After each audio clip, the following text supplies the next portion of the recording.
Boa tarde, eu sou a Laura Bianca Andrade, sou do segundo ano do curso de História da Unesp FCL e neste vídeo vamos apresentar como produzimos o nosso slide sobre História e Gênero da disciplina de Métodos da Pesquisa Histórica.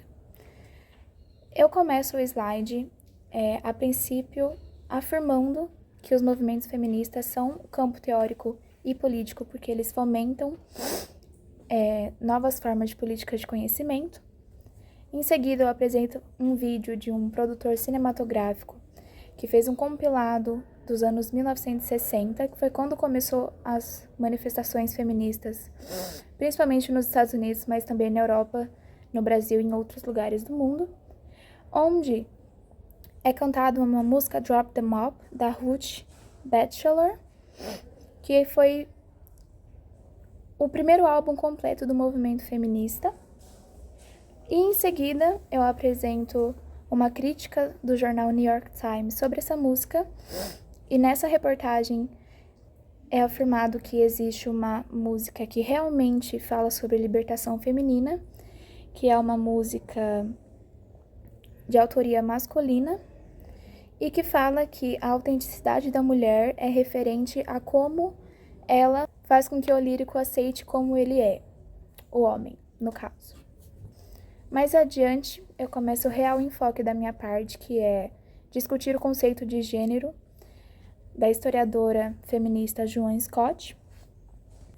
Assim, eu abordo a defesa da Scott de que a redefinição das noções do que é historicamente importante depende de como o gênero é desenvolvido como uma categoria de análise, para assim fomentar uma nova história das mulheres e, junto, uma nova história no geral. Em seguida, eu apresento algumas críticas da Scott sobre conceitos de gênero, como eles eram vistos antes, como, por exemplo, como sinônimo de mulheres, sinônimo de coisas relacionadas ao feminino, à família, à maternidade e à relação doméstica. É uma das coisas que ela mais critica, porque o objetivo é que é preciso pensar na realidade social envolvendo as relações materiais, as relações políticas, econômicas, como algo já inerentemente ligado ao gênero e não como algo separado, porque é a tese principal de que o gênero é uma construção histórica. E, para uma melhor compreensão, apresento uma relação com os discursos defendidos pelo Michel Foucault, pois compreender como algumas verdades são construídas é responsabilidade do historiador.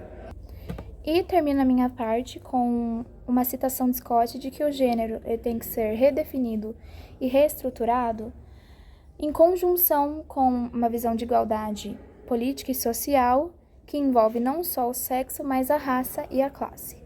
E, durante todos esses slides, tenho os elementos visuais, seja fotos, imagens, para melhor compreensão dos espectadores, para que não seja uma apresentação maçante. Boa tarde, gente. Eu sou a Isabela Neri e eu vou dar continuidade à apresentação. A minha parte é da autora Raquel Soiré, que está presente no livro Domínios da História, dos autores Ronaldo Vaínfas e Ciro Flammarion. Eu dividi a minha parte nos subtítulos do texto, então eu vou começar pelo primeiro, né, que é Mulheres como Objeto da História.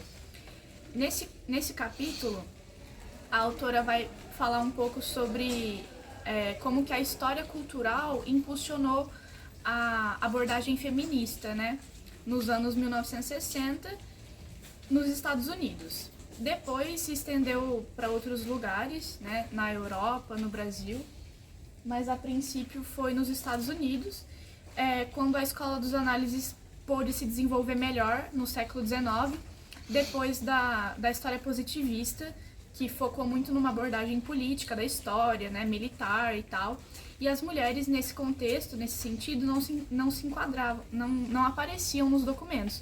Então, uma história sobre as mulheres ficava inviável. Depois a gente tem o capítulo Questões Teórico-Metodológicas, que é onde a historiadora discute a possibilidade de um tratamento da história das mulheres. E aí ela põe um debate que tem na história, onde os historiadores sociais supuseram as mulheres como uma categoria homogênea na história, ou seja, para se pensar a história e as mulheres nela, você pensa as mulheres como se fossem uma só.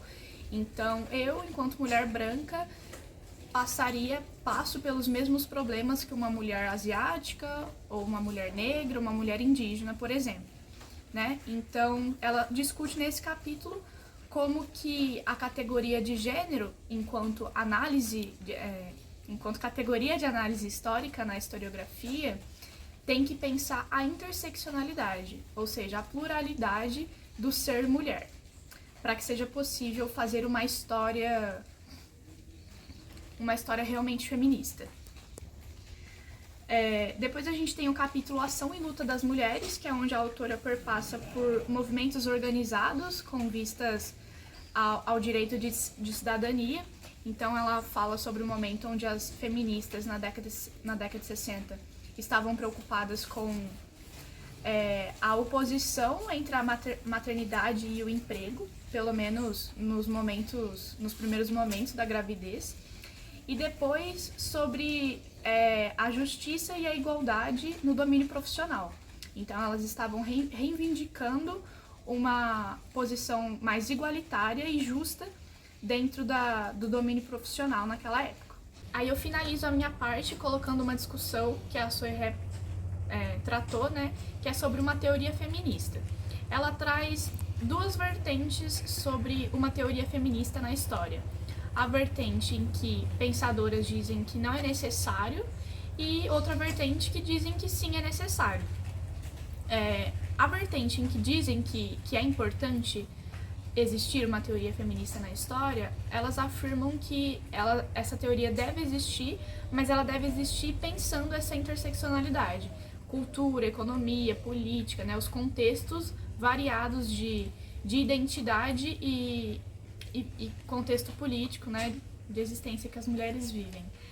E na vertente em que afirmam que não é necessário uma teoria feminista, essas pensadoras dizem que não é necessário porque uma teoria feminista implica em uma forma de dominação teórica. Então, não é que não possa haver uma teoria feminista, mas que se for haver, que seja uma teoria bem pensada, né, com formulações bem pensadas, que não repitam os mesmos padrões, coisas que já existem, né, a fim de realmente colocar uma nova teoria e uma teoria que seja suficiente para o momento. E eu encerro a minha parte. Olá, eu sou a Vitória. Eu fiquei com a última parte do seminário de História e Gênero e na minha parte eu analisei o artigo da Teresa de Lauretis, que se trata da teoria queer 20 anos depois, identidade, sexualidade e política.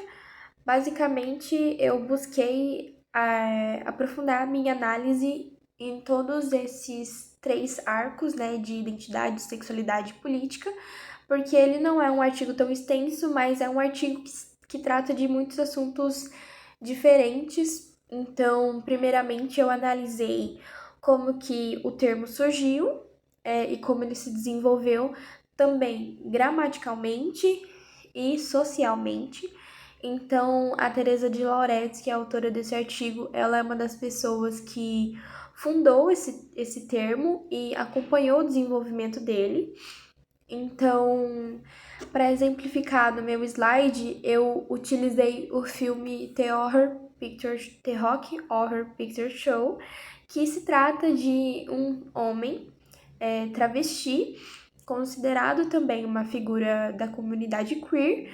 E no meu slide eu também busquei colocar outras figuras, como David Bowie, a Chappelle Roan, o Ney Matogrosso, o Elton John, que também são considerados pessoas queer. E depois eu analisei uma questão por questão. Então eu tratei de gênero e sexualidade, e depois da sexualidade e da psicanálise. que a autora ela utiliza a teoria da sexualidade do Freud. E assim, também se tratando da sexualidade, a repressão e a sociedade, que é a questão do desejo de pessoas queer serem extremamente reprimidos, já que são pessoas que, ao longo de todo esse tempo, desde que surgiu assim, né, o termo, sofreram diversos preconceitos e exclusões. Depois eu entro no termo de política e os limites da teoria queer, porque a teoria queer, ela não é algo estritamente político, mas ela vai acabar se relacionando com a política porque é uma forma de resistência na sociedade.